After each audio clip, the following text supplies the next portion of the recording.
You are what you eat, as they say, and we all want to eat and be healthier. It's a goal that includes some very simple math because food recommendations, as we know, are often made by serving. For example, as we look at these recommendations from the American Heart Association, we see, 2 to 2.5 servings of vegetables a day is what we're supposed to be aiming for. 2 servings of fruit, 6 servings of grains, give us 3 servings of dairy. And according to the American Heart Association, we're good. Well, my first guest this morning has a totally different way to look at it. In fact, she recommends aiming for a total of 8 to 10 servings of whole foods per day. Now that may seem like a lot, especially for anyone who is not a big fruit and veggie fan, but with the whole food movement picking up steam, we were intrigued. Plant-based holistic nutritionist Alicia Essig says there are practical ways to work more real food into your routine. Alicia, great to see you. Welcome to Studio 5.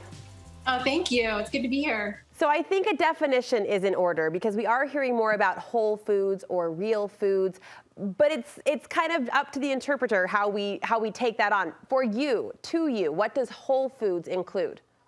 Whole foods include fruits, vegetables, nuts, seeds, whole grains, and legumes. Okay, so not just fruit and veggies.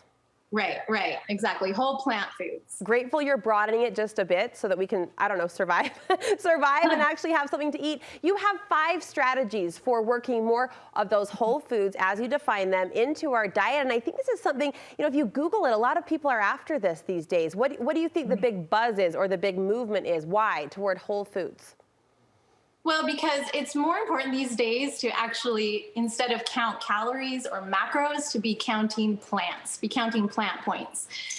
There's been a lot of studies that have showed that the more fruits and vegetables that we're consuming, the less risk for chronic disease. In fact, if all of us ate 7, or even 8 to 10 fruits and vegetables every day, then 7.8 million lives would be saved annually. So if I'm doing the math right, that could add up to 70 plant-based foods a week?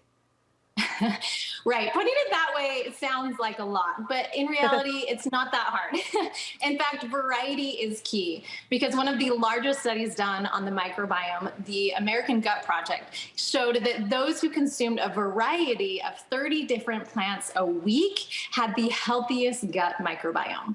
Okay, I need you to help us get smart about this, especially with eyes on our wallets and our grocery budgets as closely as they are right now. I think it's easy to make that goal of eating more plants, harder to follow through as you acknowledged. You say one thing, though, that could help anyone out there planning a meal, eating a meal, is to actually base the meal around the plant.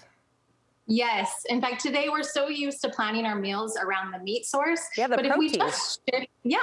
But if we just shift our focus towards the plant, we can still get our protein, but also a variety of different health benefits. You've got a little try formula for us. You say we should pick 3 things every time: grain, green, bean. Yes, the grains, the green, and the bean. It just makes it easier instead of thinking, what is the meat source I'm going to cook my meal with?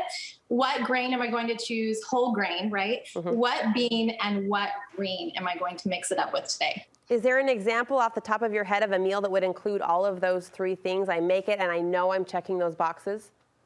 Yes, one of my favorite meals, there's a variety, right? But one of my favorites is a chipotle bowl where you have quinoa and black beans and then kale, and then add some avocados and a chipotle lime sauce. You also love, speaking of bowls, Buddha bowls.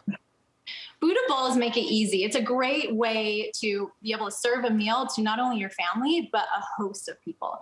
So if you have a baby shower coming up and you want a variety of foods, you can assign people different sides to bring, and then everyone can choose, what whole grain they choose, what vegetable or leafy green, and what bean to put on their Buddha bowl. It's actually a really trendy and popular way to eat right now, which is interesting. I don't know which came first, right? The bowls, the grain bowls, the Buddha bowls, or this, desire, this passion to eat more whole foods. But either way, it seems to serve the purpose, right? The bowl.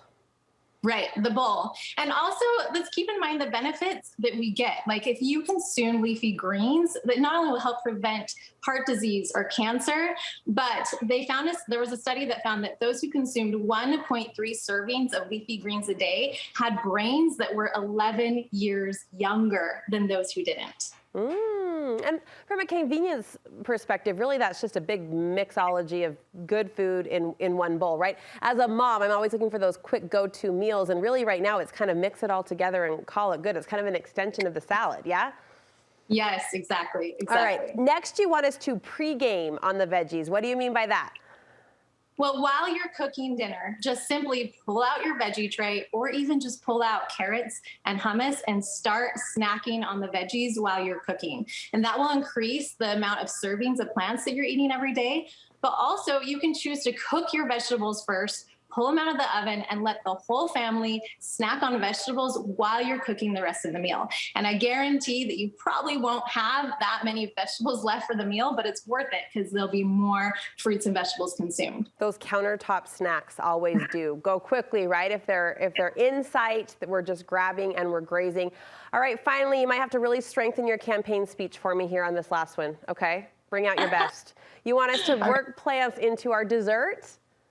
Yes, it's really easy. If you love to bake, you can just cook your favorite cookie recipe, for example, and add in some flax seeds. You won't even notice the difference, but it's another seed that can give you some health benefits.